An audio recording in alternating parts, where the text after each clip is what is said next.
தென்மேற்கு பருவமழை தொடங்கப் போகும் அற்புதமான மாதம் இந்த ஜூன் மாதம் ஆகும். வைகாசியும் ஆனியும் இணைந்த மாதம், கோவில்களில் திருவிழாக்கள் நிறைந்த மாதம். அப்பேற்பட்ட இந்த ஜூன் மாதத்தில் நடக்க இருக்கும் ஒரு சில கிரகங்களின் பெயர்ச்சிகள் மிக மிக முக்கியமானவையாக கருதப்படுகின்றன.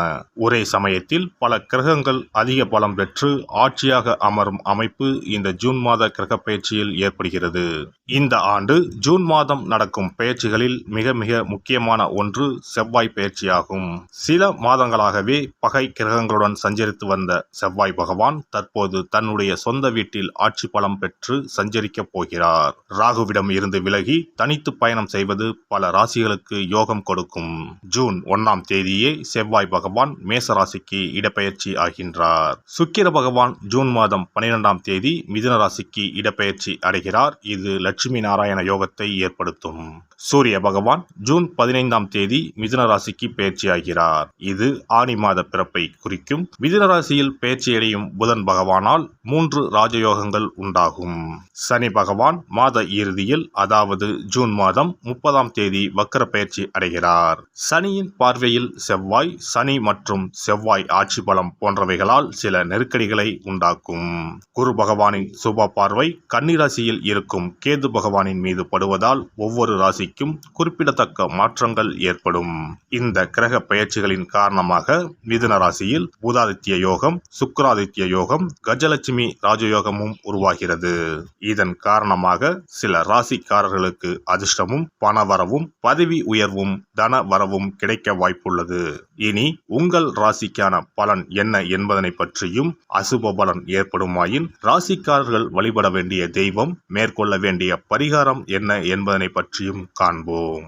கடகராசி அன்பர்களே, அஷ்டம சனியால் நிறைய பாதிப்புகளை சந்தித்து இருப்பீர்கள். வெளியில் சொல்ல முடியாத அளவுக்கு துன்பங்களை அனுபவித்து இருப்பீர்கள்.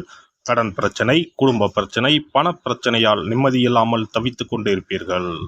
இந்த ஜூன் மாதமாவது உங்கள் வாழ்வில் ஏதேனும் மாற்றத்தை ஏற்படுத்துமா என காண்போம். உங்கள் ராசிக்கு 3ஆம் இடத்தில் கேது பகவான் குரு பார்வையில் உள்ளார். இதுவரை எடுத்த முயற்சிகளில் இருந்த தடைகள் இனி விலகும். பிரச்சனைகள் அதிகம் இருந்தாலும் அதை சமாளிக்கும் திறனை குரு பகவான் தந்தருள்வார்.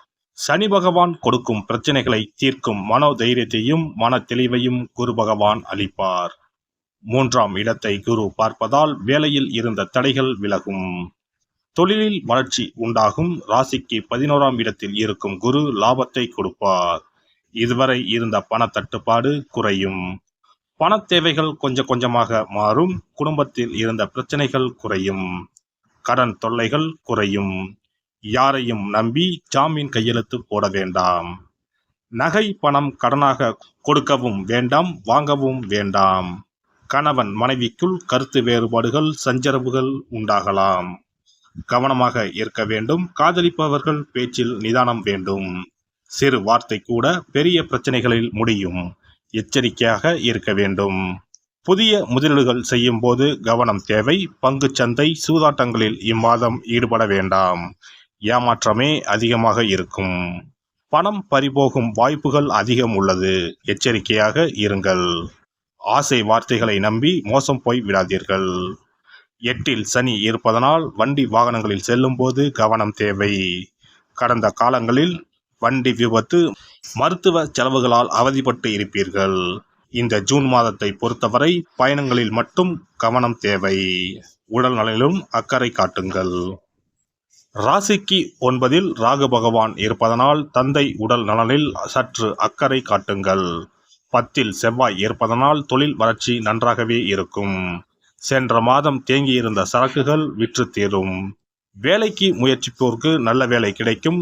தொழிலில் இருந்த கடன் சுமை தீரும். இந்த மாதம் சூப்பராக இல்லாவிட்டாலும் சமாளிக்கும் வகையில் சுமாராக இருக்கும். 11ஆம் இடமான லாபஸ்தானத்தில் குரு, சுக்கிரன், சூரியன் இருப்பதனால் இந்த மாதம் சகோதரர்களுக்கு பல சுப நல்ல காரியங்கள் நடக்கும். சகோதர வகையில் உதவிகள் கிடைக்கும். இம்மாதம் 15ஆம் தேதிக்கு பிறகு சுப விரய செலவுகள் உண்டாகும். திருமணம், வளைகாப்பு போன்ற சுப நிகழ்ச்சிகளால் வீடு களை கட்டும். பெண்களை பொறுத்தவரை இம்மாதம் ஆசைகளால் புதிய அனுபவம் கிடைக்கும். சில முடிவுகளை எடுப்பதற்கான சூழல் அமையும்.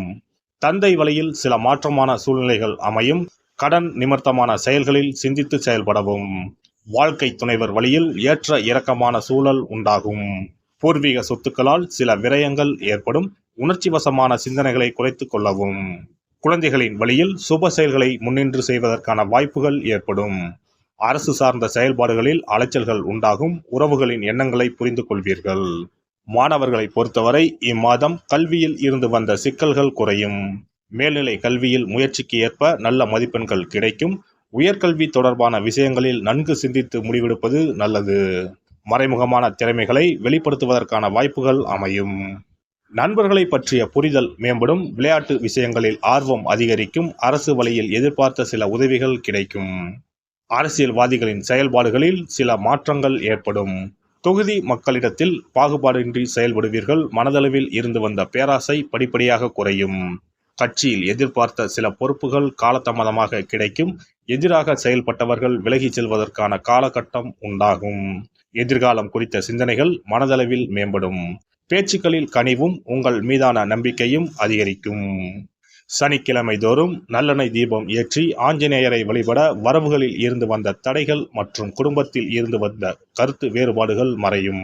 சிறப்பு பரிகாரங்கள். கோதுமை மாவினால் சிறு சிறு உருண்டைகளாக 7 அல்லது 14 அல்லது 7 மடங்குகளில் உருண்டை செய்து கொள்ளவும். குங்குமத்தில் கொஞ்சம் நீர் விட்டு அதை வன்னி குச்சி அல்லது மாதுளை மர குச்சியால் தொட்டு கோதுமை உருண்டையில் ஸ்டீம் என்று எழுதி அதை குளம், ஆறு அல்லது கோவில் தெப்பக்குளத்தில் உள்ள மீன்களுக்கு போடவும். எழுதிய பின்னர் ஸ்டீம் என்பது அழிந்துவிட்டாலும் பரவாயில்லை. இவ்வாறு வெள்ளிக்கிழமை அல்லது ஞாயிற்றுக்கிழமைகளில் செய்து வர லட்சுமியின் அருள் உண்டாகி பணத்தட்டுப்பாடு நீங்கி செல்வம் சேர தொடங்கும். வெண்கடுகு சிறிது, 2 வத்தல் மிளகாய், 3 கல் உப்பு, பச்சை கற்பூரம் 3 இவை அனைத்தும் சேர்த்து வெள்ளை துணியில் போட்டு பின்பு அதை முடிந்து நல்லெண்ணெயில் நனைத்து வீட்டின் முன்பு இரவு 10 மணிக்கு மேல் எரிக்க ஏவல், பில்லி சூனியம் விலகும். தூங்கும் போது யாரோ அமுக்குவது போன்று இருப்பது, சிறுவர்கள் பயத்தில் சிறுநீர் கழிப்பது போன்ற தொந்தரவுகள் இருந்தால் படிகார கற்களை தூங்கும் அறையில் அல்லது தலையணைக்கு கீழே வைக்க வேண்டும். தோல்வி, அவமானம், எதிர்ப்புகள் ஆகியவற்றை சமாளிக்கும் மன வலிமையை அதிகரிக்க வாராகி அம்மனை மனதார வழிபட்டால் நிச்சயம் நல்ல பலன் கிடைக்கும். முடியவே முடியாது என்று நினைத்து கொண்டிருக்கும் காரியத்தை கூட உடனே முடித்து காட்டும் வல்லமை படைத்தவள் வாராகி அம்மன். இந்த வாராகி அம்மனுக்கு 8 சனிக்கிழமையில் சுத்தமான மண் அகல் விளக்கு ஒன்றை எடுத்து அதில் நல்லெண்ணெய் ஊற்றிக்கொள்ள வேண்டும். ஒரு கருநீல துணியை கட்டமாக வெட்டி அதில் கொஞ்சம் வெண்கடுகு சேர்த்து எல் தீபம் ஏற்றுவது போல முடிந்து கொள்ள வேண்டும். காலையில் 6 மணியிலிருந்து 7 மணி வரையிலான காலகட்டத்தில் அல்லது இரவு 8 மணியிலிருந்து 9 மணிக்குள் இந்த பரிகாரத்தை செய்துவிட வேண்டும். எல்லாம் வல்ல இறையருளால் நீங்களும் உங்கள் அன்பு குடும்பமும் உடல் நலம், நீலாயுள், நிறை செல்வம், உயர் புகழ், மெய்ஞானம் ஓங்கி வாழ்க வளமுடன். இந்த வீடியோ பதிவு உங்களுக்கு பிடித்திருந்தால் லைக் பண்ணுங்க, கமெண்ட் பண்ணுங்க, ஷேர் பண்ணுங்க. மறக்காம சப்ஸ்கிரைப் பண்ணுங்க. பக்கத்துல இருக்கிற பெல் பட்டனை கிளிக் பண்ணுங்க. நன்றி, வணக்கம். ஓம் நமச்சிவாய. சிவாய நம.